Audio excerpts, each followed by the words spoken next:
Hi everybody, my name's Sandy Beach. I'm an alcoholic. How y'all doing? I'm going to put this up a little.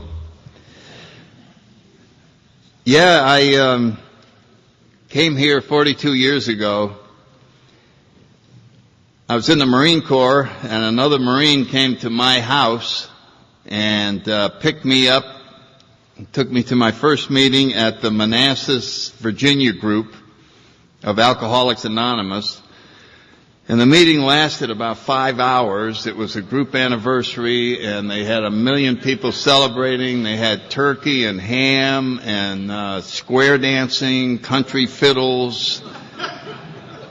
And when I got to the meeting, I'd been sober about 5 hours. And I had 10 hours when the meeting ended, and I was not agreeing with anyone when they came up and said, "Isn't sobriety wonderful?" I was going, I don't think so. And I wanted to leave that meeting. I wanted to just get away, but it was in an old Oddfellows house out there in Manassas, real country, and there wasn't even a street light or where you could go, and it was sleeting, and I just stood out there and felt really terrible. And I felt this hand on my shoulder, and I turned around, it was an Al-Anon lady who I since got to know, her and her husband, and her name was Betsy Lynch. And she said, "It's going to be all right." And I believed her. And I turned around and went back in and sat down. That was the end of my struggle. I just believed her.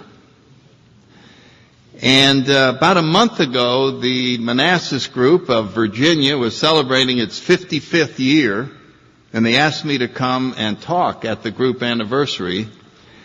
And I went there, and like Bob, my sponsor was there. And he's got lung cancer and has been really struggling for the last year or so. And I didn't think he'd make it up from a little bit further south in Virginia, but his home group brought him up, had him in a wheelchair. And so there we were. You know, it was like the bookends of this wonderful period of time in the same group where he brought me. And so it was very moving, and I got a picture in my wallet of the two of us that night, and it was just remarkable. And about a week later, his home group members who I stay in touch with called me up, and they said, "Well, it looks like it's getting real close. It's renal, kidney shutdown, failure. His family's assembling, and we're hoping that he lasts until his son gets back from Germany, where his son is in the German Symphony Orchestra playing French horn. And his son has told him, I'm coming home and I'm going to play an entire symphony for you." So we all said, well, we know he's going to last until that son gets home. There's no way he's not going to last to that. So his son came and went. And I called him yesterday. I mean, this is like 2 more weeks later. And I said, "Bill, how you doing? I'm going out to Vegas. I wanted to, tell you that I'm so happy you're my sponsor and all that." And I said, "How are you feeling?" "Oh, doing great. I'm walking again." So we left it that we would shoot for 50 years together. And we'll just see. He's a tough old guy. And I just wanted to share that with you, how important sponsors are. And it's not that often that you can get to both stay alive that long. and so it's been a wonderful journey, and he taught me a lot about AA, taught me a lot about service, and so as I stand up here tonight, I like to talk about whatever pops into my head. And I was thinking when you were reading the traditions, Alcoholics Anonymous is universally respected and loved. It is, there's no one, there's no group that hates AA. There's no segment of society or segment of the world that doesn't love AA. News reporters run around to dig up dirt on everybody. I mean, it's gotten bad. You know how easy it would be to sit out in front of an AA meeting and pick off the celebrities with a camera? It'd be like shooting duck in a pond out back. Never happens. Doesn't happen. Why? Just not going to touch AA. Something special about AA. And if they did, their editor wouldn't let them use it. Now, isn't that remarkable? There's no law against it. We just happen to have a tradition. And it's being respected. And I was thinking, why would it be so respected? And you know what I came to the conclusion? Because we don't take an opinion on anything. That little, sneaky, 10th tradition. AA has no opinion on any outside issues. Sounds pretty innocuous. Oh, so they don't have it. And I always tell a story about when I was in Washington and the Senate Health and Human Services Committee was trying to decide whether to put warning labels on alcohol like they did on cigarettes. And they said, we got to get expert witnesses as to whether it would be a good idea or not. And somebody on the staff said, well, who could be a bigger expert than Alcoholics Anonymous? Well, let's call them up. So they called the General Service Office and said, we're having this. Could you send somebody? Oh, be glad to. So they sent somebody down to interview the staff person. They explained the whole bill. And they said, now, where do you think AA would stand on this? Oh, we don't have any opinion on that at all.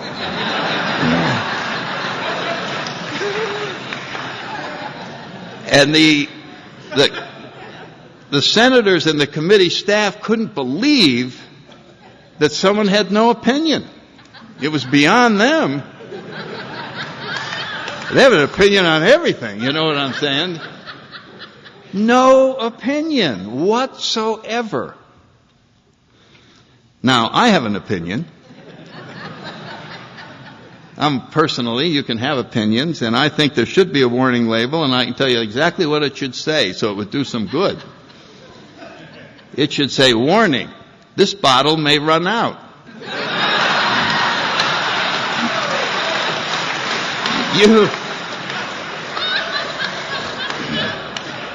You should consider buying two. And think of all the lives that might be saved when the alcoholic's at home and it's about 11:45 at midnight and he ran out and he's got 15 minutes to get back down to the bar and he wouldn't have to get in his car. So it would probably do some good. But anyway, getting back to this no opinion. Let's say that just, for example, AA took a very narrow opinion on wool blankets. So we shouldn't have any wool blankets. The people who liked wool blankets would no longer have the same opinion of AA. And then if they took an opinion on the Girl Scouts or the Boy Scouts or the left wing or the right wing, anything you take an opinion on, the opposing opinion no longer holds you in that exalted position. It just segments. As soon as that, it's the most amazing thing in the world how powerful that tradition is on making AA universal. There just is no little narrow segment that can't stand AA. And that's because we have kept that and our primary purpose, which that's what you call this group, right? Or no, the specific group, but you talk about the primary purpose. And it's so easy to say, well, gee, there are certain things in the world that we ought to get behind, that we ought to have an opinion on. I mean, it just seems to come up from inside, and this miracle that these traditions got stuck in there, that we don't do that, has left us in that position. And the same thing with primary purpose. How tempting it is to take a powerful solution like this and try to apply it into a much wider range. And somehow they had the wisdom to say, yes, these 12 steps are indeed miraculous. And you, with other problems, are welcome to them. Help yourself. We'll help you understand them as you use them against gambling or as you use them against sex addiction or whatever the problem is. I think there's 140 groups using the 12 steps, but not one group helping 140 problems. Because that 140 problems, when you have one alcoholic talking to another alcoholic, you have the equivalent of a magnifying glass taking the sun and focusing it until there's a fire. And if you tried to do the same thing and spread that so that the magnifying glass could put some heat on a wider area, you wouldn't get it on fire. You'd just have it warm. It would be diluted. The power of this message wouldn't work. And then we'd wonder what happened. What happened? We thought these things should apply to every type of problem. They do, but only with a primary purpose behind it. So when one alcoholic is talking to another alcoholic, one drug addict is talking to another drug addict, one gambler is talking to another gambler, not one alcoholic talking to a person with a weight problem, the miracle would not generate enough force to happen. It's one of those things that sounds good. Sounds like we ought to be able to solve all these things. And it just is, I look at that and I just go, wow. Because all of AA, these conferences, the committees, this literature, everything only serves one purpose: to continue to supply the one alcoholic talking to another. That's where it all happens. This is where we celebrate the fact that it happens, but it is the one alcoholic. It's the sitting there and there's this thing and you suddenly trust and you suddenly realize you're home. And so I just wanted to get some thoughts in on those two traditions. They just are amazing how we came up with these things. And back with the Washingtonians, when they got involved in some outside issues, they were gone in 4 years. Disappeared off the planet. And they had a bigger percentage of the population sober than AA does today. A lot of people. But off went. So anyway, that's enough out of that. Now let me tell you what some of the things that happened in my life.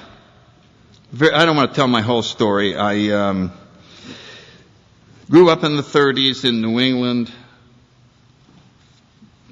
Wonderful parents, nice sister, 4 of us. I didn't feel like I belonged. My sister has coming up on 30 years in AA. And I went to the Catholic Church. My sister sat next to me. She thought it was the cutest, friendliest, warmest place in the world. She still goes there, just thinks that she thought the nuns were cute. She thought the Latin was cute. She thought the incense was cute and the costumes and the poop and all of that. I thought it was the equivalent of the Holocaust. That I read the catechism, the same one she read, and it scared me to death. It was, I can't believe this is going to happen to me. And I would hyperventilate sitting in the church, just sitting there next to my sister who's going, isn't this fun? And so, and when I was 8 or 9, I was staring at the crucifix and it spoke to me when my first spiritual insight, little boy, do you see this? Oh yeah, I see that. Well, that's what God did to His only Son that He loved. Guess what He's going to do to you? And so, What was being assembled here is my story. My old ideas that avail us nothing. These are the old ideas that avail us nothing. This is the story. And I heard a speaker talk one night, and he said, he was making fun of me, and he said, my story is divided into two parts. What happened during the years that I drank, and what I thought happened during the years that I drank.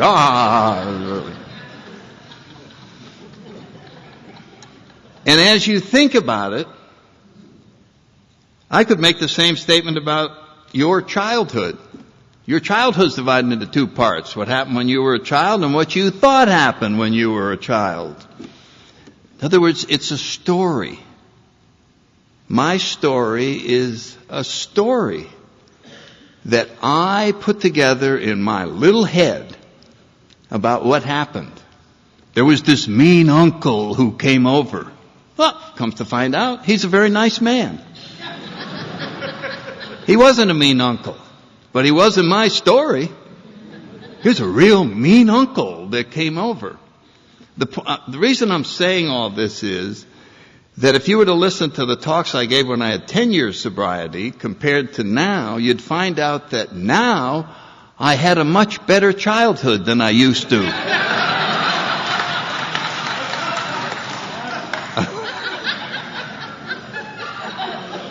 Well, how is that possible? How could you have a better childhood now? I'm looking at it from a different perspective. Bob was talking exactly about it. Our consciousness changes. And from that new perspective, we see parents that were trying as hard as they could. They had tons of problems, and we just didn't really see their side of anything. And so this is the freedom that is obtained in Alcoholics Anonymous, is freedom from those old ideas. The willingness to let go of things. I've been working 8 months on a men's retreat down in Tampa, and it's next weekend. And I've been doing a lot of thinking, preparing some lectures. And I've suddenly realized something that a lot of you may already know, but it just came to me in just like, boom, holy cow, I never thought of that. That the 12th step says, having had a spiritual awakening as the result of these steps. That means the entire point of Alcoholics Anonymous is to have a spiritual awakening. That's it. That's why you come here. That's what the steps are for, which is to change your consciousness. And we carry this message to other alcoholics. What's the message? How to have a spiritual awakening. That's the message. Well, boy, it's a program of action. What is the action? I'm going to tell you in 2 words what the entire action of the AA program is. Letting go. Every step that we take is designed to make us let go further. We admit we're powerless over alcohol, so we got to let go of that. Then we have to come to believe that something's going to take care of us, so I have to let go of me taking care of it. And then I'm going to start inventorying all the things I want to let go of. And then I'm going to share with my sponsor. This is all the stuff. These are all the defects and everything that I need to let go of. Good. Well, now we got it listed there. And then I'm going to go and I'm going to ask my higher power to ungrip my hand so that I can let go of these things. And then I'm going to let go of the past, and then I'm going to go through every day letting go of anything that disturbs me so that I can maintain this awakening with this higher power. So it's a strange situation when you come here and you think you need to learn and get knowledge and grow spiritually. Grow spiritually is to shrink. You follow what I'm saying? You become smaller.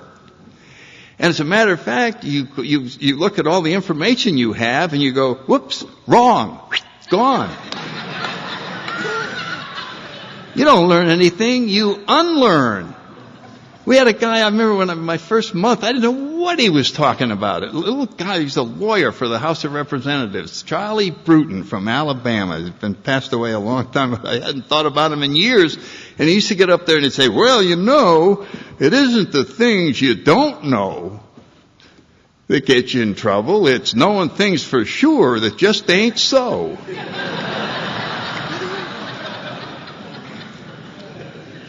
That's what we did. We knew a lot of things for sure that weren't true.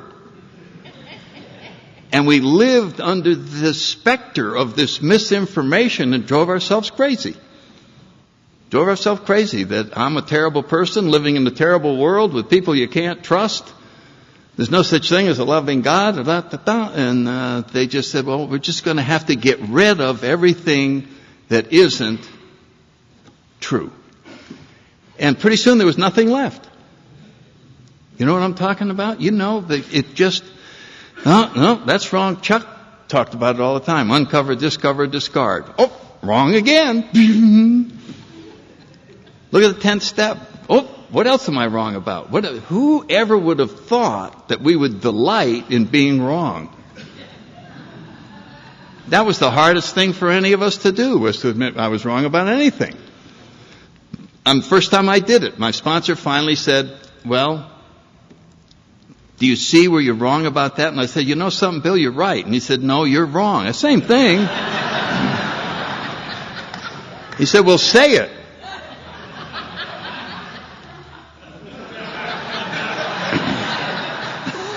It didn't want to come out of my mouth. It did not want to come out of my mouth that I was wrong. I think, wrong. Like, that would be the end of the world.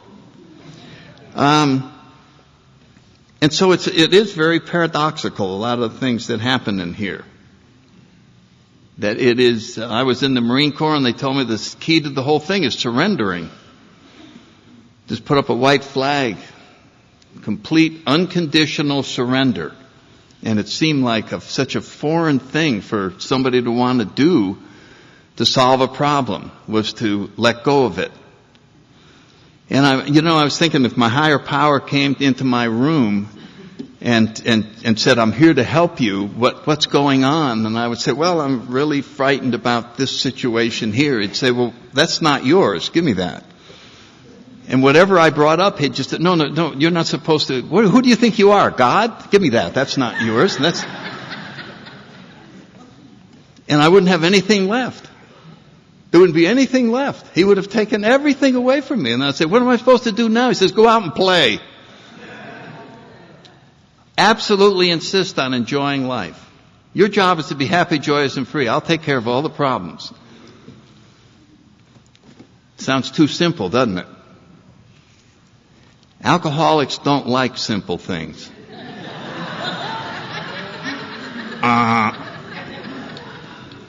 Remember what they said in the very beginning? Okay, just don't drink. I know, but I got all these things. I got to go. No. Just don't drink. You don't understand. I got about 8 million problems. It's much more. I mean, the solution to my problem is going to be about 40 pages. Not don't drink. That's too. It couldn't be don't drink. And then everybody would go, just don't drink. Even if your butt's falling off, don't drink. Okay. So we have the same feeling when somebody says, just let go. Couldn't be that easy, just let go. Let go? You mean let go is the answer to all the problems? Yeah, it's one solution for all problems. Oh, come on. The world's a lot more complex than one solution for all problems. I mean, that couldn't possibly be true. Okay, what were you doing before you got here? What'd you do when you had a problem? Well, I went out in the kitchen, I got a glass, I poured some whiskey in it and poured it down. One solution for all problems. I don't ever remember saying, Well, here's a problem I won't be drinking over. I'll be solving this one sober. What? How are you going to solve anything sober? So we already know one solution for all problems. What was the solution? We took something that changed us inside so that everything looked all right. You know what I mean? The world didn't change. I just was in the bars on my third drink and I suddenly said, that's more like it. Yeah, that's it. Well, I thought everything was all screwed up. Well, it was, but it's not now. Everything's fine right now. How could it be fine? I don't know, but it is. Everything looks different. And the first time I saw that with my sponsor, I came in, about every 3 days you come running in. Bill, this time the sky really is falling. I was just out there and it's coming down hard. And he'd sit down. All right, what is it? Well, my wife is going to go over and I got 6 kids and then I'm going to hear the Marine Corps does it. Okay, all right. And then he'd start in. Well, that's true. Yeah, that's true. But don't forget, you got all these new friends. And you got this program and it's taking you on a wonderful direction. And your heart is just being filled with all these. When he got all through, I'd say, well, if you look at it that way, not so bad. If you look at it that way. So strangely, when Chuck came out with a new pair of glasses, he really captured the whole deal in sobriety. And sometimes I think we ought to have a ceremony at 2 years. And if they've successfully worked the steps, we call them up to the podium. We take off the life sucks glasses. And we say, we got these for you. We want you to put these on and tell us what you see. So we put on a pair of spiritual glasses. We look around and we go, God, this is wonderful. This is the most beautiful world I've ever seen. It really is. It's an awakening. I'm just so happy. Now here's the problem. We say to the person, we strongly suggest that you throw away those life suck glasses. Oh yeah, I will. So I'm just gonna keep them in my pocket for a while. It's sort of a memento of the old bad days. And about a week later, we get the phone call. Oh God, you're not going to believe they're firing. Everything's terrible at work. And I said, what? Well, have you still got those new glasses? No, I put on the old ones. And I'm very familiar with having problems. I'm not used to not having problems. We're problem people. Bill writes that we create our own problems. Our problems, we think, are of our own making. And it is in the problems that we separate ourselves from our higher power. That is why we feel so lonely. Why we sit and wonder why it's so lonely deep inside of us. And there was one thing that used to fix that. That's the cosmic loneliness that mankind feels. And we wondered, how do you fix this? And alcohol came along and we found a way of really fixing that core problem that human beings have. And of course it was the right path, it was the wrong higher power. It had the idea that this could not be fixed in any traditional way. But it had to be fixed as an inside job, which is what alcohol was. And it was very hard for me to believe that these 12 steps could do what you all said they would. I knew you believed it, and I knew that you had it work, but it did not look like it could possibly be the answer to the problems I had inside of me. And when my sponsor said, read them, just take a look, and this is where it all is, I read and I went back to him and I said, all right, I know I'm slow, but which one is the money step? Because if I don't get some money for my wife and 6 kids, we're going to be evicted and the whole world is coming down. Which one is the money step? And he says, there is no money step. What we can do with your financial insecurity is to give you spiritual comfort even though you don't have any money. And I felt like I was in a used car dealer when I heard that. You can what? I said, we can give you the spiritual perspective so that not having money won't worry you, and you'll be just as comfortable as if you did have money. And I remember going, okay, technically I can see that, but could we stick to where you actually get the money part of the solution, and we'll get to the God stuff later. And he said, no, this is all the God stuff. This is all, so I was getting my first glimpse of you can have financial security without money. I mean, that was like, well, what is that? It is the power of our own Creator to make us realize that we are being taken care of as we sit here. I love to tell new people in Tampa, now I know you all have a lot of problems, but I will give you a written contract that all your problems are now being worked on. They're all being worked on, so go get some ice cream. Take a look at them tomorrow. See, they're going to be, the stuff's being worked out, isn't it? Yeah, you never saw it was going to work out that way, did you? They're all being worked on. So the last thing that we have to do is worry about them. The action that we take is to transform ourselves. My latest thing with people that I sponsor is they want to come over and talk about a problem, and I go, okay, come on over. And then my job is to show them that they really don't have a problem, that they are not seeing it correctly. You have a situation, but you don't have a problem. You have labeled it a problem. And then if that doesn't work, we're starting in on statute of limitations on problems. And they fit in, there's minor, medium, serious, all the way up, you know what I mean. And minor problems, there are 3 days. You can't have it after 3 days. Sorry, but don't even bring it up. No, that's too long to hold that problem. You have to let it go.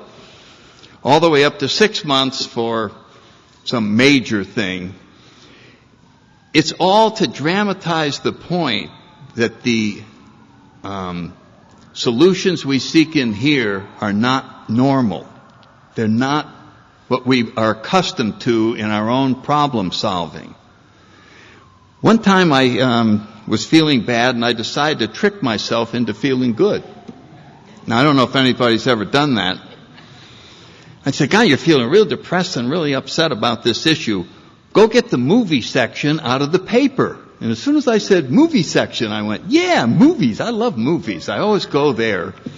So I got the movie section out and I said, God, that's a good one. Well, I'm going to take you tonight. Oh, thank you. It's me taking me. Do I get popcorn? Yeah, I get popcorn.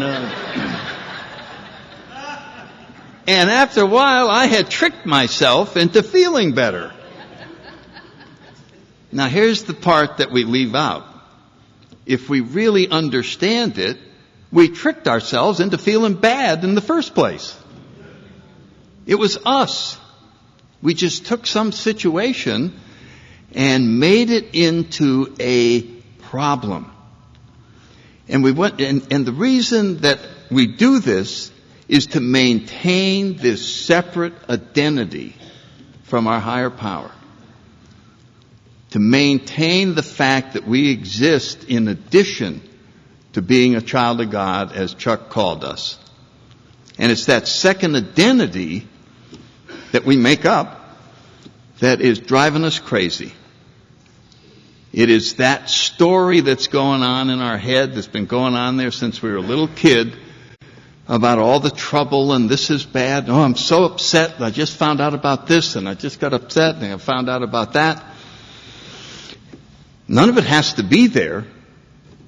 And it took me years to realize I could ask for freedom from all of that. And it came in the form of awakening. When we talk about our 12th step and the spiritual awakening, it is the power to see things in a much different way. And the rest of the program is to awaken further. Bill calls it more spiritual growth. It is to work on being able to see it even differently than we do now. And so I know I'm kind of getting off on a lot of things that have been running around in my head, so let me get back to those of you that are new.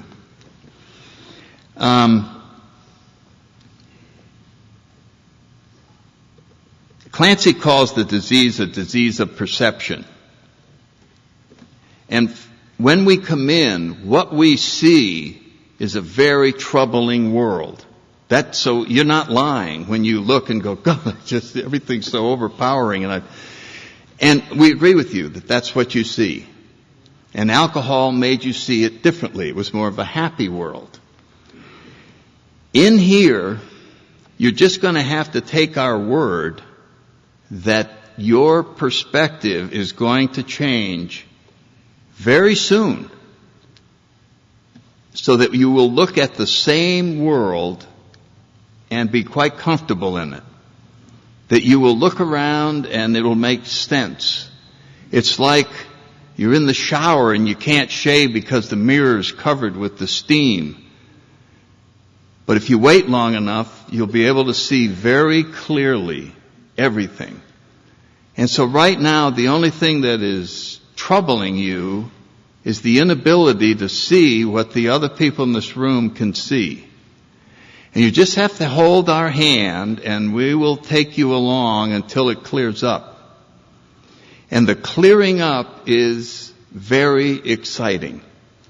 You will see for yourself, you won't be taking somebody else's word, how wonderful it is for you.